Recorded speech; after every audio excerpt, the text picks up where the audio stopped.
कहीं ना कहीं ये इतना बड़ा जो आंदोलन चल रहा है रेसलर्स के सपोर्ट में, सरकार पूरी तरीके से डर चुकी है और जो भी महिला संगठन के कार्यकर्ता थे बहुत सारे, उन लोगों को सुबह सुबह 5:30 बजे ही पुलिस उनके घर पर तैनात हो गई और उनको किसी भी तरीके से जाने नहीं दिया गया और रात 8 बजे तक पुलिस घर पर रही और मतलब क्या बताएं कि ये एक आंदोलन का असर है। हम कहेंगे ये आंदोलन की जीत है। अच्छा। और इस आंदोलन की जीत के आधार पर ही उनको ये लग रहा था कि 1 या 2 या 10 या 100,000 लोगों को अगर वो घर में डिटेन कर लेंगे तो इससे आंदोलन को कोई फर्क पड़ेगा। कोई फर्क नहीं पड़ा। लेकिन मैम, अगर आप लोगों को डिटेन नहीं किया जाता, अगर आप लोग वहाँ जंतर मंतर पर मौजूद होते, जो संगठन बाहर से आ रहे थे उनको आने दिया जाता, तो क्या उस दिन जो जंतर मंतर पर बेटियों के साथ हुआ वो होता?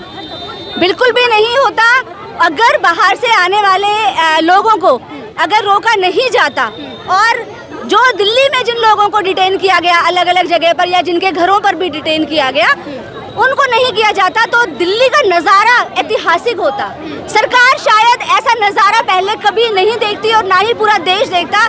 अगर ये लोग डिटेन भी करते, मैं कहती हूँ, तो 10 से 20,000 लोगों को इनको डिटेन करना पड़ता। इनके पुलिस थानों में और इनकी जेलों में जगह नहीं बचती, क्योंकि इतना आक्रोश है देश के अंदर कि जो बेटियां न्याय मांग रही हैं, उनको जिनके चेस्ट के ऊपर मेडल होते हैं देश के, उनको पैरों तले रौंदा जा रहा है और जो आरोपी है उसको संसद भवन के अंदर प्रतिष्ठित किया जा रहा है, उनको सम्मान किया जा रहा है, वो खुशी खुशी फोटो खिंचवा रहे हैं। तो यही अपने आप में एक बहुत ही शर्मनाक चेहरा इस लोकतंत्र का प्रस्तुत करती है ये तस्वीरें, जिसके खिलाफ पूरा देश जो है वो आक्रोश में है, छात्र नौजवान आक्रोश में है।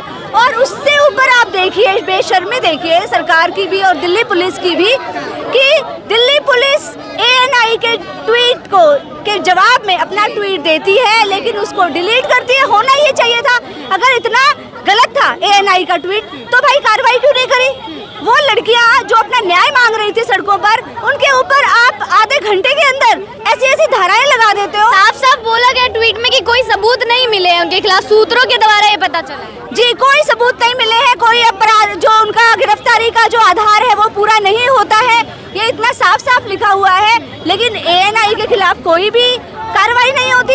ये क्या बताना चाह रहे हो आप देश की जनता को कि आप लोग जो आज लोकतंत्र की आवाज जो लोग उठा रहे हैं, जो अपने अधिकारों को अवेल करने के लिए आगे आ रहे हैं, क्या सरकार उनको डराना चाहती है? क्या सरकार ये दिखाना चाहती है कि आप कुछ भी कर लें? ऐसे अपराधी जो कि आज सरकार के लिए, जो सरकार आज बैठी हुई है, वो ये ऐसे अपराधियों के बलबूते पर ही बैठी है, इससे साफ नजर आता है। जब पहलवान गंगा किनारे गए अपने मेडलों को बहाने, पूरा देश भावुक होकर देख रहा था, लोग अपील कर रहे थे कि आप ना जाएं, ये कदम ना उठाएं। एक तबका वैसा भी सामने आया जो साफ साफ बोलते नजर आए कि मेडल बहाने से क्या होगा, आपके ऊपर जो करोड़ों रुपए लगे हैं वो तो आप वापस नहीं करेंगे, जो नौकरी आपको सरकार दे रही है वो तो आप वापस नहीं करेंगे।